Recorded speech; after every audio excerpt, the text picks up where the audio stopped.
मित्रों नमस्कार। जैसा कि आपको विदित ही है कि पिछले कुछ दिनों से हम लगातार वाराणसी में हैं और जब भी संभव होता है बनारस हिंदू यूनिवर्सिटी बीएचयू में आ जाते हैं। और यहाँ पर आज हमें मौका मिला है फैकल्टी ऑफ परफॉर्मिंग आर्ट्स में आने का। और डीन सर हैं प्रोफेसर के शशि कुमार जी, उनसे बात करने का। तो बनारस के बारे में, भारतीय और दक्षिण भारतीय संगीत परंपराओं के बारे में और यहाँ के आसपास के संगीत के बारे में और संगीत को लेकर किस तरह का भविष्य दिखता है, इन सब चीजों को लेकर हमने एक सर से बातचीत करना चाहिए है। तो आप भी लीजिए वो बातचीत सुनिएगा। सबसे पहले हम ये जानना चाहेंगे कि जो हमारा ये विभाग है परफॉर्मिंग आर्ट्स का, ये इस फॉर्म में कब आया? क्या शुरू से ही ये था या फिर किसी विभाग से अलग होके ऐसा हुआ? ये एक्चुअली 1950 में महामना जी ने एक संगीत एवं मंच कला संकाय का भावना किया था और उन्होंने उस समय यहाँ डिप्लोमा कोर्सेस से शुरू किया था। तो ये पहले एलडी गेस्ट हाउस से था, फिर रुइया हॉस्टल में हो गया, फिर वहीं से यहाँ आया है। तो वर्तमान जो ये बिल्डिंग आप देख रहे हैं, ये मेरी थोड़ा लेट में आया है, 1960s में आया है। और उसमें भी क्या है कि उस समय में पंडित ओमकार नाथ ठाकुर जी को बुलाया है उन्होंने, तब उन्होंने यहाँ आके अपना विषय शुरू किया था संगीत का, मेनली यही है पार्ट। और उनका बहुत सारे शिष्य लोग भी लेटर ऑन यहाँ का लेक्चरर और प्रोफेसर तक हो गया था। उसमें एक है प्रोफेसर एन राजम, वायलिनिस्ट विख्यात, और प्रोफेसर प्रेमलता शर्मा जो इंडिया की फर्स्ट जो म्यूजिकोलॉजी का डिपार्टमेंट उन्होंने वहाँ से स्थापना किया था। And star was like Lalmani Mishra, Pandit Lalmani Mishra ji भी यहाँ था। तो वैसे there are so many personalities. शाहवासी था तो ग्लोबली जो उनका नाम था जी। तो दूसरा सर एक ये है कि जिस तरह से हम बनारस को देखते हैं तो इसकी अपने आप में एक संगीत परंपरा है, संगीत का हेरिटेज है पूरा का पूरा। बनारस का अपना बनारस घराना है, तो उसमें गायन भी है, वादन भी है, नृत्य भी है। और वादन में क्या है कि सितार तबला दोनों एक साथ जोड़ के चलते हैं। तो उनका भी परंपरा है। कहीं मिश्रा परंपरा से जो बनारस घराना का उत्पत्ति हुआ है, तो कई कई लोग लखनऊ से यहाँ आए हैं और यहीं से संगीत लेके नेपाल तक जो एक्सटेंड हुआ है। वहाँ भी नेपाल राजा के पास भी बनारस से कई विख्यात मिश्रा लोग जो जाके वहाँ स्थापित किया है संगीत। तो जिसको हम बनारस घराना बोलते हैं, बेसिकली ये है क्या? वो एक एक्चुअली घराना मीन्स एक स्टाइल है। तो जैसे कि इंडिया में बहुत सारे घरानास है, तो द वे ऑफ सिंगिंग या वे ऑफ प्लेइंग ये, और डांस में जो अपना नृत्य का जो एक स्टाइल होता है, सो दैट इज घराना। तो साउथ में इसका परंपरा बोलते हैं, यहाँ घराना होता है। तो एंड अपना अपना यूनिक इंडिविजुअलिटी और अपना यूनिक स्टाइल होता है एक एक घराना का। जी। तो वो जो यूनिक स्टाइल है, जिसे बनारस घराना कहा जाता है, वो यूनिक है क्या? वो क्या यूनिकनेस है?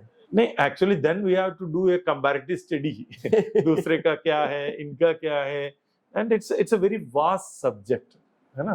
तो अभी ये इंस्टीट्यूशन में हम लोग क्या करते हैं, बनारस का भी है लोग, बाहर से भी लोग हैं, तो इंस्टीट्यूशन में ये घराना का पद्धति नहीं चलते हैं।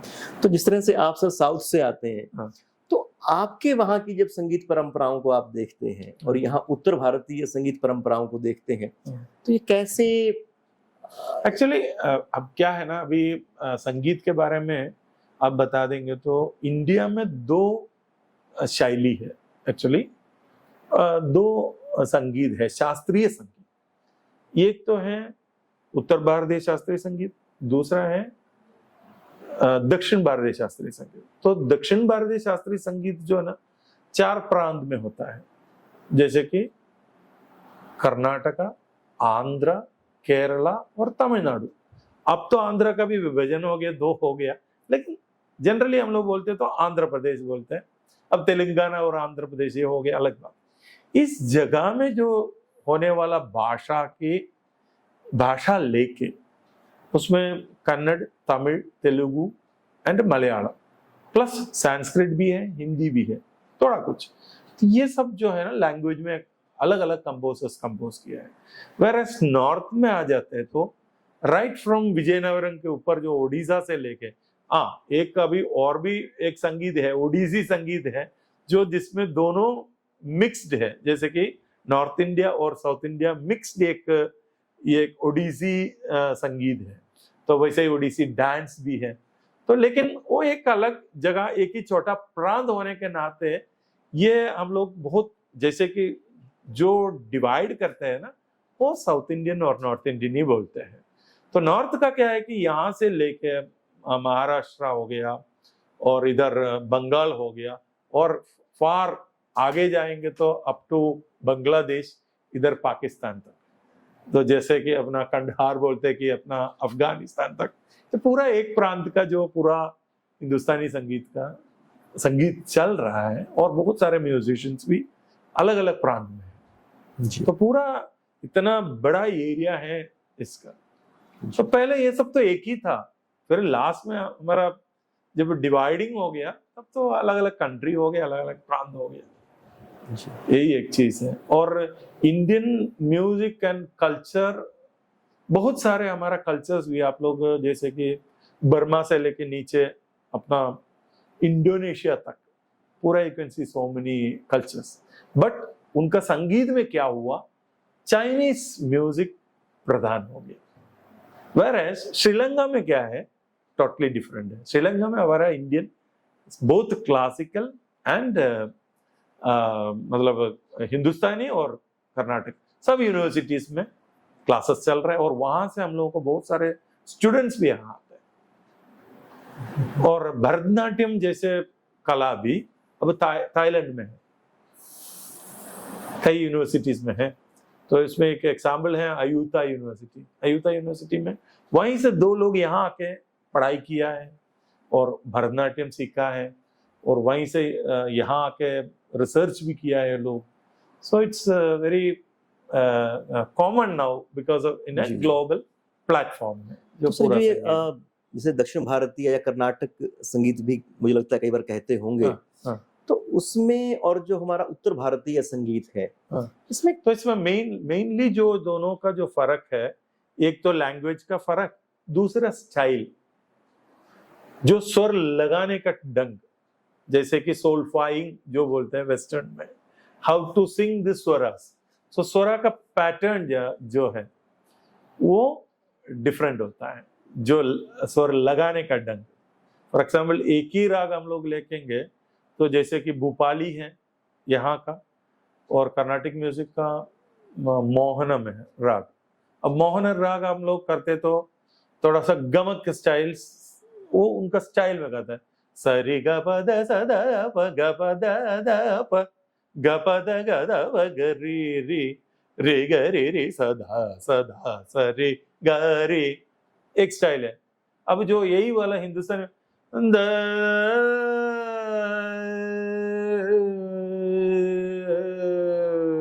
मींड के साथ जो लगाने का ढंग अलग हो गया। तो यही मेन फर्क है, जो वो इंडिविजुअल स्टाइल वही है। अब यही वाला वेस्टर्न सदा सदा पगा ता ता ता ता ता ता ता ता ता कर दिया तो वेस्टर्न हो गया। तो मेनली स्वर लगाने का जो स्टाइल है, that is the difference of each music. अच्छा, अगर हम बनारस की तरफ लौटें, तो बनारस अपनी किन उपशास्त्रीय संगीत की किन शैलियों के लिए जाना जाता है? बनारस में उपशास्त्रीय संगीत लेते तो फिर हमारा ठुमरी हो गया, फिर चैती, बहुत सारे चीज है, मिर्जापुरी, खजरी है। सो बहुत इसका एक लिस्ट ऑफ म्यूजिक चलते रहता है। लेकिन उसमें क्या है कि जो हिंदुस्तानी संगीत में हम लोग जैसे मंच प्रदर्शन करते हैं वो एक स्टाइल डिफरेंट है, थोड़ा सा उसमें आप you can see the classical touch in that. Whereas एक कहीं घर में कोई गाते हैं अपने ही ढंग से, एक फोक स्टाइल में जो गाते हैं वो डिफरेंस होता है। अगेन वहां स्टाइल का डिफरेंस हो गया, जैसे कि फोक में डिफरेंट है और अपना क्लासिकल स्टाइल में डिफरेंट है। अच्छा एक ये बताएं हमें, जैसे कई बार हम आसपास के जो इलाके हैं वहाँ की लोक गायन सुनते हैं, वो मतलब गांव में या देहात में या छोटे कस्बों में जिस तरह से ठुमरी या इस चीजों को गाया जाता है पारंपरिक रूप से, तो मतलब जो लोक गायन है, जो फोक म्यूजिक है, वो एक हायर लेवल पे जाके उपशास्त्रीय संगीत बन जाता है या फिर उपशास्त्रीय संगीत लोक संगीत को इंस्पायर करता है? नहीं, एक्चुअली लोक संगीत में जब वो वर्ड्स हमको मिल जाता है उसका जो है ना as it is we can not adopt to classical music. Classical music जब आ जाता है तो लाइट स्टाइल आता है, तो यू हैव टू यूज एक स्टाइल है, वो स्टाइल में करेंगे तभी ना हो जाएंगे क्लासिसिज्म उसमें होना चाहिए। वेयरएज जैसे कि इंस्ट्रूमेंटल है, वायलिन वगैरह जो है, फ्लूट है, so they can take straight away that folk धुन लास्ट में एक पीस होगा, so they can use that real folk style and they can play, but the instrument will be different। यहाँ जो तबला होगा और other instruments होगा, so it will be like I cannot say that it is actually वही है, क्योंकि थोड़ा सा उसमें फ्यूजन होगा, हल्का सा मिक्सचर ऑफ तबला ये सब हो जाएगा जी। और सर आखिर में आपसे हम प्लीज ये जानना चाहेंगे कि जैसे इसलिए तो each music has its own individuality. अभी एक एक व्यक्ति जो है ना, हम लोग बोलते हैं यहाँ हम लोग 10-15 लोग हैं, सब मनुष्य है, लेकिन एज एन इंडिविजुअल हर लोगों का चिंतन, रहन, हर चीज डिफरेंट होगा, so that individuality we can not change it. तो फोक का अपना एक इंडिविजुअलिटी है, क्लासिकल में एक ये है, light classical is different, semi classical हम लोग बोलते हैं, उपशास्त्रीय शब्द यूज करते हैं, तो it has got its own individuality. जी एक सर ये बस आखिर में हम जानना चाहेंगे कि जैसे हमारे यहाँ पे एक तो एकेडमिक सिस्टम है, यूनिवर्सिटी का सिस्टम है, और यूनिवर्सिटी भी हमारी बीएचयू बाकी यूनिवर्सिटी से अलग है थोड़ी, और एक ये पारंपरिक संगीत का ढांचा है, तो इन दोनों के बीच पारंपरिक का मतलब आपका गुरु शिष्य परंपरा ठीक है के तहत जो है, ठीक है, ये जो है ना गुरु परंपरा का जो तरीका है अभी भी यहाँ वैसे ही है। टीचर्स का अलग अलग रूम है, गुरु अपना एक स्टेज में बैठ जाता है और स्टूडेंट्स नीचे बैठ जाते हैं, तो एकदम वो गुरु शिष्य परंपरा ट्रेडिशनली हम लोग मेंटेन करते हैं। So that is on गुरु शिष्य परंपरा। हाँ, कब कैसे बदल होगा, जो टीचर जिस गुरु का शिष्य है तो वो स्टाइल उनका होगा। तो पंडित ओमकारनाथ ठाकुर जी का जो शिष्य गण है उनका वो स्टाइल होगा। अब किसी और घराने से कोई एक टीचर आ गया, उनका वो होगा, वो स्टाइल होगा। सो दैट इंस्टीट्यूशन में ये हम लोग आजकल देख रहे हैं, पूरा इंडिया में ये है। और बच्चों भी क्या है कि कोई एक अभी क्या होता है कि अभी होते होते आगे बढ़ते रहेंगे, जो लोग अपना गुरु से शिष्य जो जिस घराने से पढ़ के आया है वो अपना स्टाइल में करेंगे, और कई लोग क्या है कि डिग्री लेने के लिए, सर्टिफिकेट लेने के लिए ये करेंगे, उसके बाद अपना स्टाइल में वो कर देंगे जी। तो कुछ लोग क्या होगा, मिश्रित होगा, अलग अलग परंपरा मिक्स करके उनके एक अलग स्टाइल होगा। तो हम यहाँ पे देखते हैं कि जैसे हमने देखा कि सुबह बनारस है या फिर यहाँ विश्वनाथ जी के आगे भी कुछ बच्चे अपना संगीत पेश करते हैं, तो ये एक बहुत सुंदर परंपरा है। मतलब बच्चा डायरेक्टली अपना परफॉर्म भी कर रहा है पब्लिकली, और वो एक तरह से लाइवलीनेस भी उस ओकेजन में। और यहाँ जो है ना बनारस में क्या है कि you have so many opportunities. अब हमारा ही स्टूडेंट्स है, स्टूडेंट्स को उन लोग को डेली ऑलमोस्ट एवरी डे कहीं ना कहीं प्रोग्राम है बनारस में, so they are busy with that.